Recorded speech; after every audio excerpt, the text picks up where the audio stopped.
Ladies and gentlemen, welcome to the channel of World of Wrestling, here today to discuss about AEW Dynamite, September 15th, 2021 review. It was debut of Adam Cole, baby. And folks, he didn't disappoint. He continued where he left off in NXT and worked well here with Frankie Kazarian in the opener match. We had CM Punk on commentary for most of the night.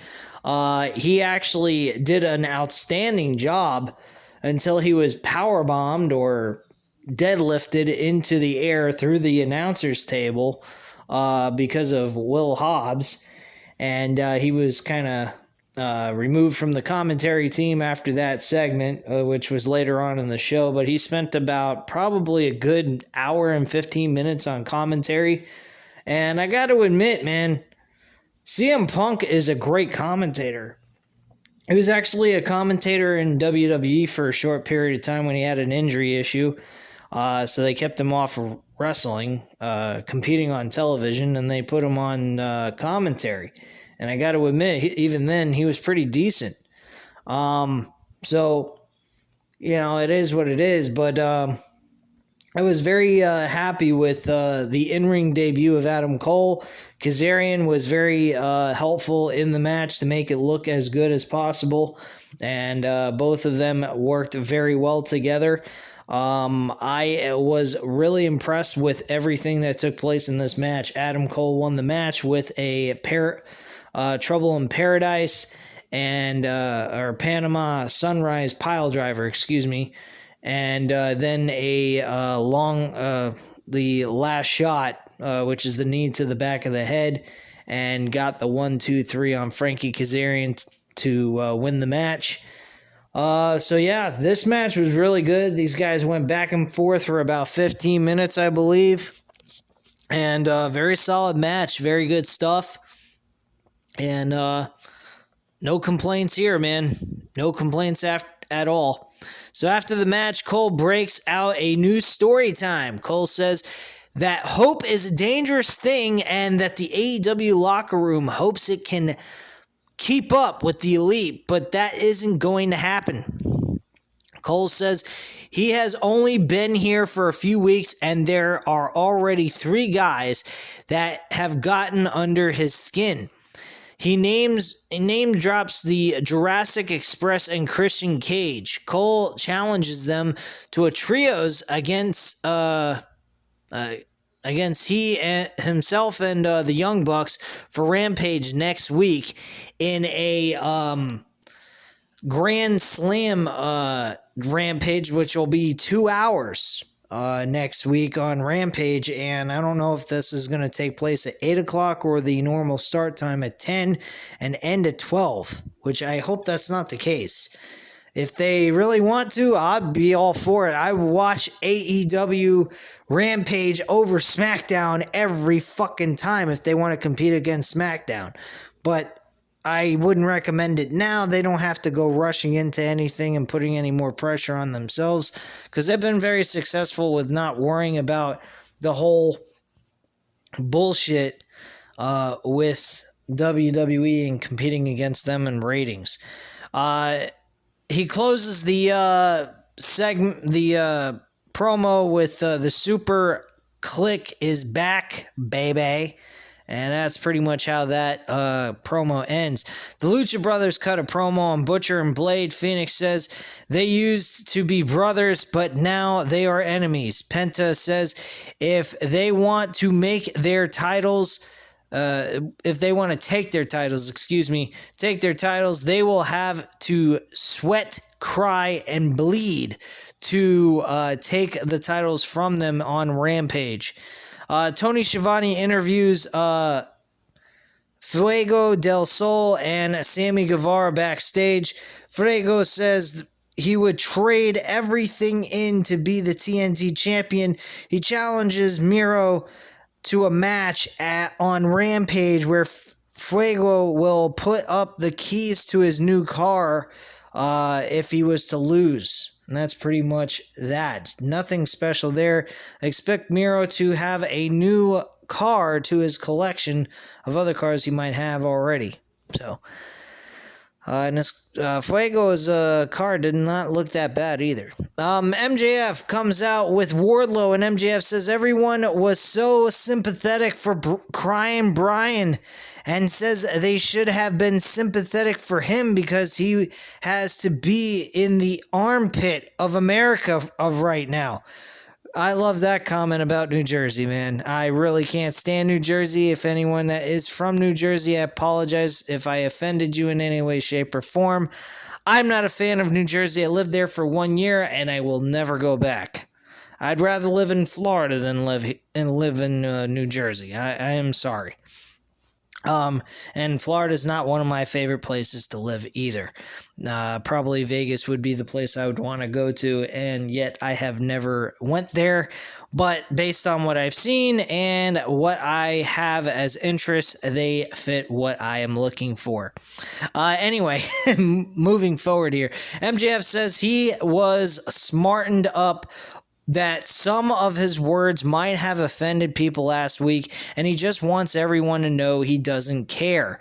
MJF says he is a religious man, and he feels like he needs to have a word with the late, great Brian Pillman, and starts talking towards the sky, but stops and says, "Who are we kidding?" And he starts talking to the ground instead. Oh my gosh. What a dick. What a fucking dick. So he's saying the guy is in hell instead of in heaven. Wow. That's pretty fucked up. Anyway.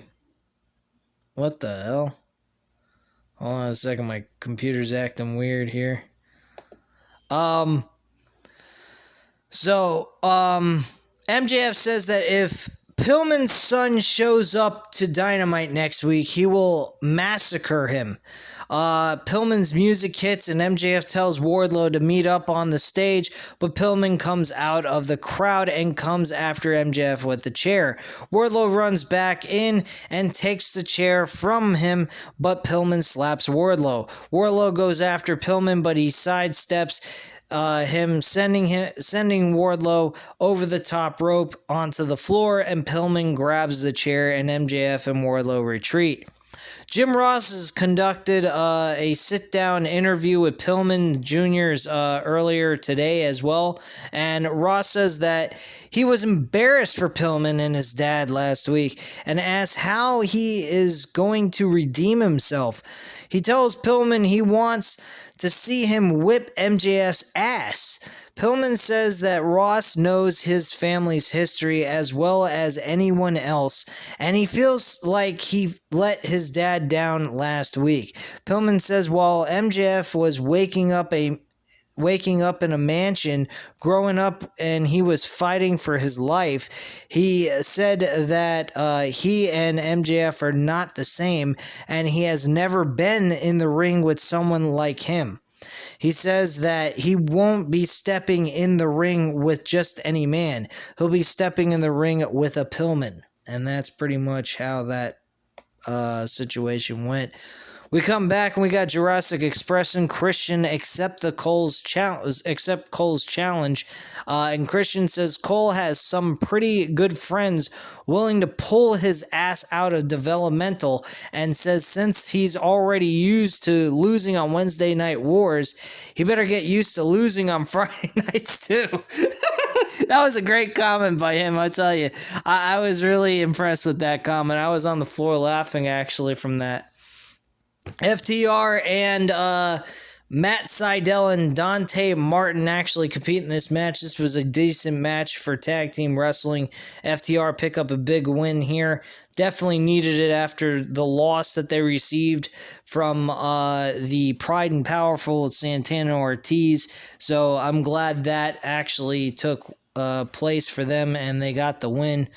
Lance Archer rants about the heinous Suzuki incident and says that Moxley had the deck stacked in his favor, but that won't happen next week. They will go face to face, he and Suzuki together next week. Malachi Black comes out. This was actually really good. Comes out and says there is an enemy in their midst and points out the actress Rosario Dawson wearing a Cody Rhodes hoodie. Cody is shown walking through the crowd, and as Black looks to Cody, Dawson jumps on Black's back. Cody attacks Black, and they start brawling into the crowd. Black and Cody fight all the way up the steps. This was fucking chaotic. People were going nuts over this. This was awesome. Very nice little... revisiting a situation like this. I believe Malachi Black and Cody Rhodes are going to compete at next week's episode of Dynamite in front of the Asher Stadium crowd. So keep an eye out for that. Allie cuts a promo about Anna Jay and says that she wouldn't have attacked Anna if she hadn't gotten in her way to begin with. They will face each other on Rampage. Anna is with the Dark Order, and Evil Uno says he will lead the way for her. Alex Reynolds walks up and taunts Uno, and Dark Order starts arguing again. Nothing special here. Anna says if they can't get it together, she doesn't want them in her corner against Allie anyway.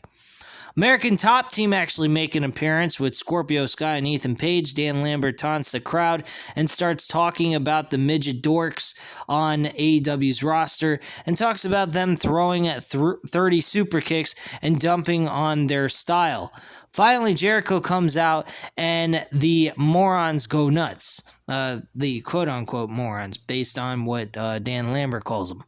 Lambert freaks out and screams to turn this shit off about Jericho's music and says they don't even know the lyrics. They just look up on their phones to see what the lyrics say, which JD has mentioned on his freaking reviews. JD from New York 206, which is very hilarious.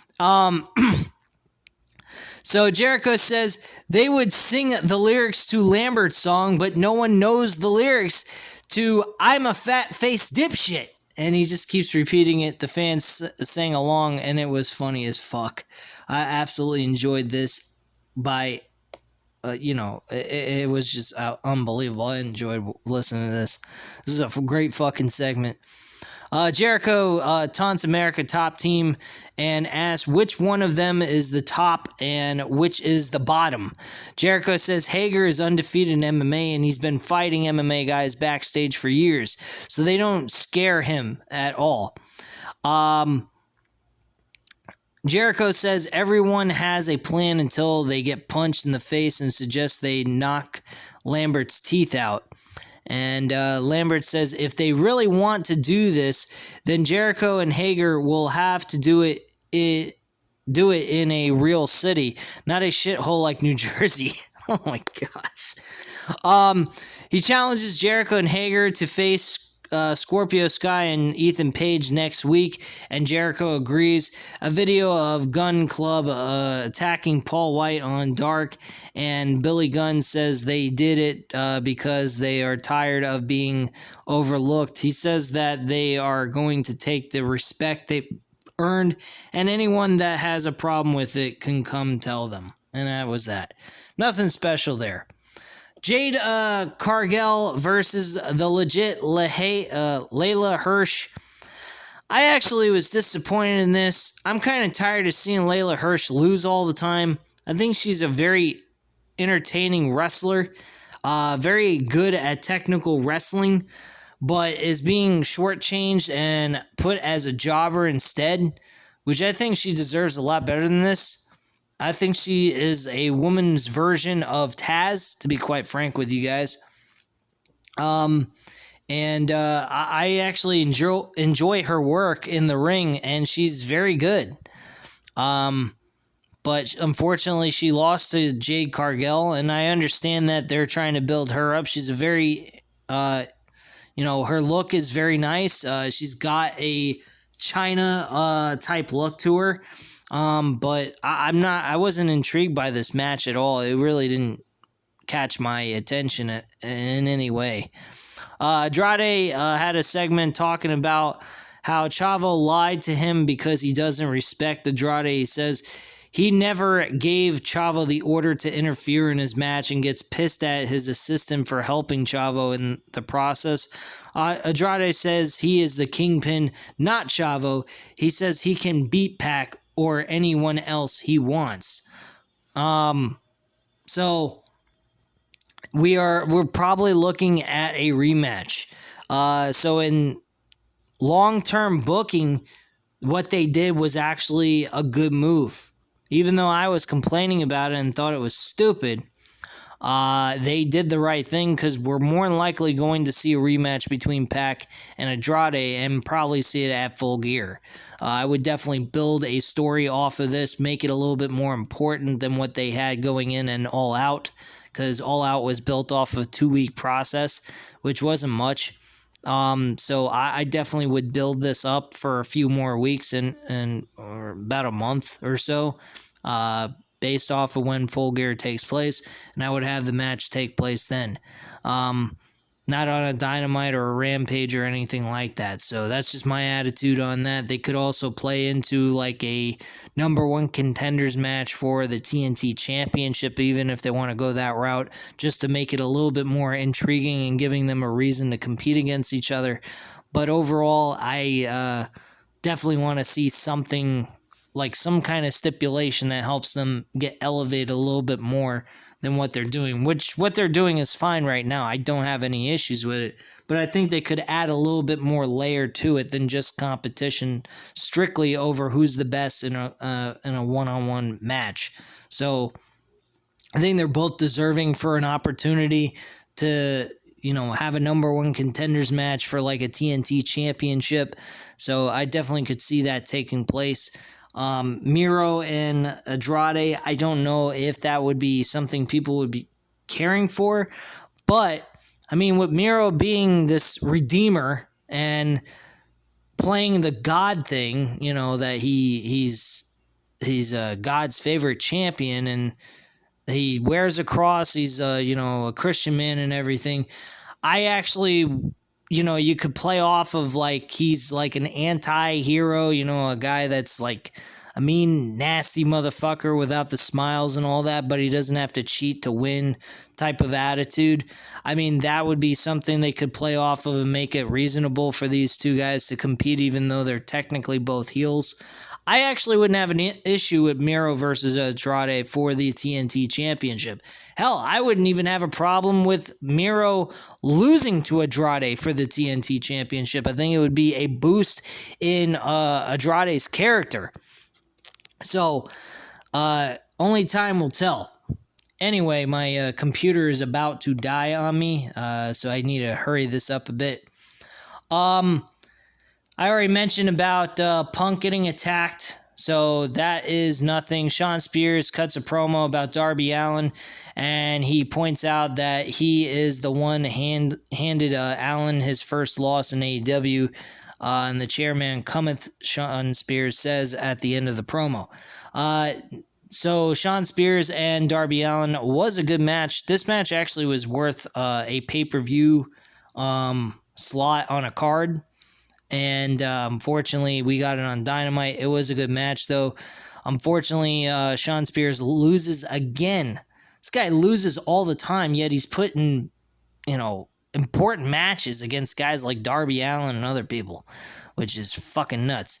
But after the match was over, from the coffin drop by Darby Allin, FTR climbs in the ring and starts brawling with Allin and Sting. Blanchard hits Sting with a chair shot, but Sting shrugs it off and backs Blanchard into a corner. FTR attacks Sting from behind, and they beat Sting and Allin down.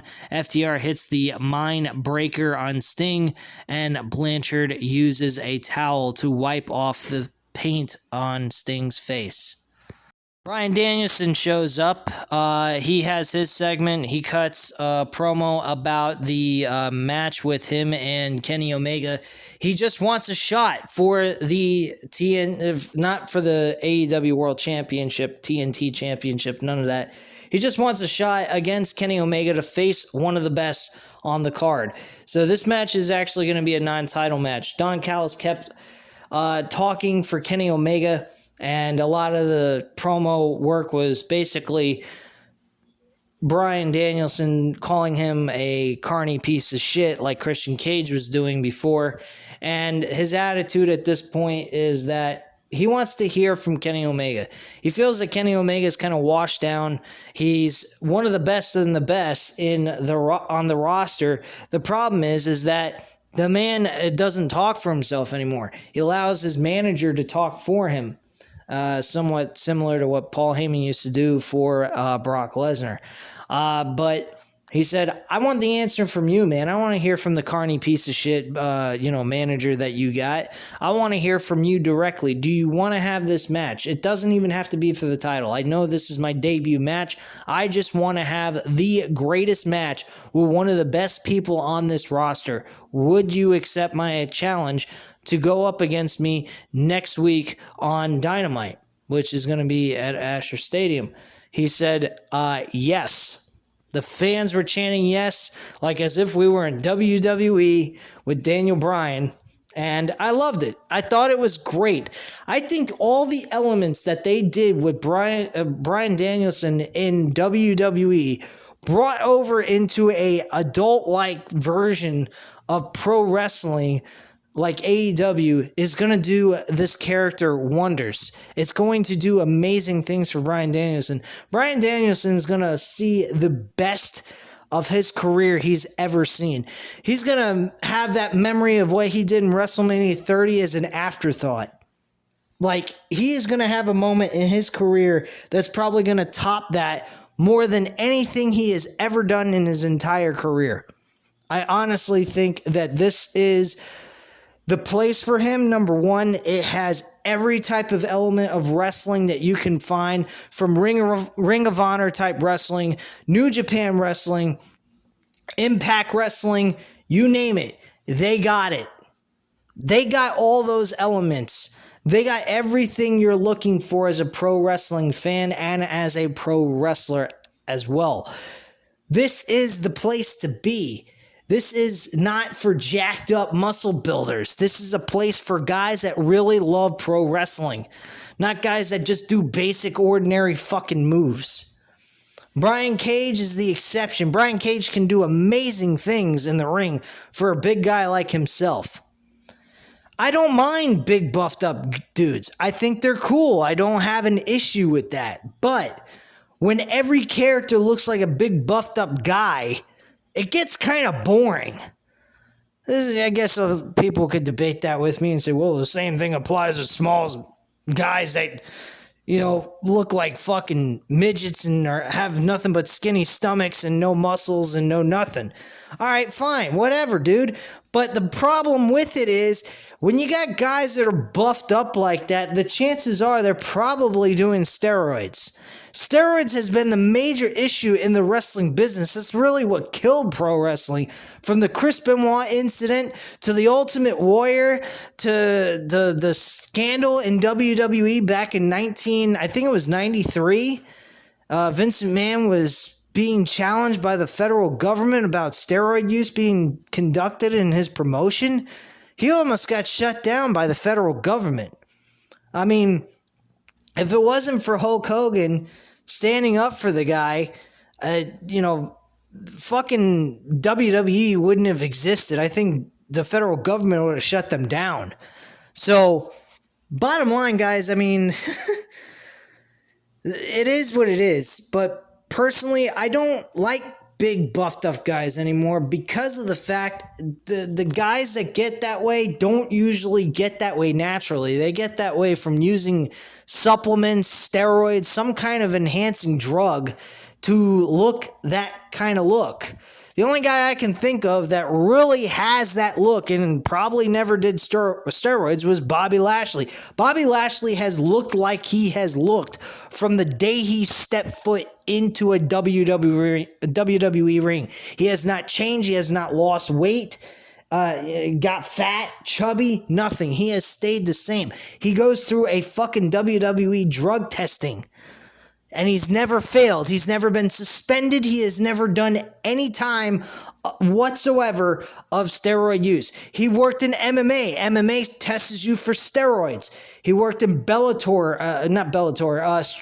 Strike Force. This guy has been through other promotions in MMA, and he has passed drug tests because they drug test you all the time. So, bottom line, guys, this is Bobby Lashley is about the only guy I can think of that has legitimately got big off of just pure working out and everything else. He was also in the military. So chances are this guy got big at a very young age and started out that way. So, like I said, bulky guys are hard to come by unless they were doing steroids. So, honestly, I'm not really a guy keen on the idea of doing steroids at all. That's not really what I think. Excuse me, I'm kind of... If I sound far away from the mic, that's because I'm trying to plug in my charger. But, yeah, personally, I'm not a guy keen on the idea of using steroids to get yourself to enhance your body and make yourself bigger. I think it's a bad idea. I think anyone that supports it is not really a very intelligent person, because all you're doing is killing yourself, causing yourself to possibly hurt others without even intentionally wanting to do that, because it psychologically fucks up your brain. And not to mention, it fucks up your shit down below, your unit. So, I wouldn't even touch that crap. But it is what it is. But yes, we got the match. Kenny Omega, Bryan Danielson, one-on-one next week. No title on the line. It is a non-title match. Now, granted, with that being the case, do we see Bryan Danielson losing? That's the problem, because I wouldn't want to see the world champion lose in a non-title match. That's just fucking stupid. Either that's going to happen, or we're going to see a screwjob finish, and then Bryan Danielson is going to later get a rematch for the world title being on the line, and that'll be that. I don't know if Hangman Page is ever going to get this world championship match. I hope he does and wins it. There's a good chance that could happen at Full Gear, more than likely, if they postpone it. But unfortunately, I was hoping for a title change at the Grand Slam event for Dynamite, and unfortunately, we're not getting that. But it is what it is, I guess. Next up was the Jon Moxley and Eddie Kingston versus 2.0 with Daniel Garcia as their manager in this match. Very short matchup. Jon Moxley and Eddie Kingston win this match by a violent clown finisher. And that is that match. It was very short, to the point. Suzuki came out, interrupted Jon Moxley and Kingston's celebration, and they were attacked by Lance Archer as well. And that's how the show went off the air, with them brawling throughout the stands. And it wasn't a bad show. I mean, it was average. It was okay. And I'm not really upset with how this show went. Thought it was pretty decent. So overall, I give it definitely would give it like a 7 out of 10 stars, if you want to get technical. I think it was an average show, and I think next week's going to be a super show. And I think we're probably going to be walking away very, very happy. I wish there was a world title match taking place for Dynamite, though. I think that would have been the proper idea to go with. But unfortunately, that's not the case. And especially with Bryan Danielson and Kenny Omega being only a 1-week build, that would have been terrible for a world title match. So I guess they went with the best choice that they had. But me personally, I wish they could have gotten Hangman Page to show up on this episode to challenge Kenny Omega for the World Championship for next week's episode. But unfortunately, he's just out for a long-term period, I guess. Hopefully we could see him by November. But if we're not seeing him by November, I kind of have a feeling Bryan Danielson's the guy that's going to take the title off of Kenny Omega, because this more than likely looks like this is going to be a build towards them facing each other for the world title. Kenny Omega is going to win next week by a screwjob finish, and that is eventually going to lead to Bryan Danielson getting a shot for the world title and having the Elite banned from ringside, possibly. They may go with a stipulation like that. So only time will tell. We have to see what happens next week and where the direction is going with this storyline. I have no idea. This is very interesting. With the pregnancy of Hangman Page's wife, this has left creative a little bit off, but in a good way. It leaves it unpredictable, really not knowing where they're going to go with this. And I think it's great for the creative booking side of things for AEW. With the roster that they ain't got no excuses to book a shit show. And the reason why is because they know what the hell they're doing. Unlike the other groups of scumbags I'm not going to even talk about, because they ain't worth my fucking time. Anyway, guys, you know what to do. Hit the like button if you like the video. Hit the subscribe button if you're not already subscribed to the channel, of course. And leave a comment down below. I'll definitely get back to you on that. And I thank you guys very much for watching. I hope you have a great night, guys. Bye.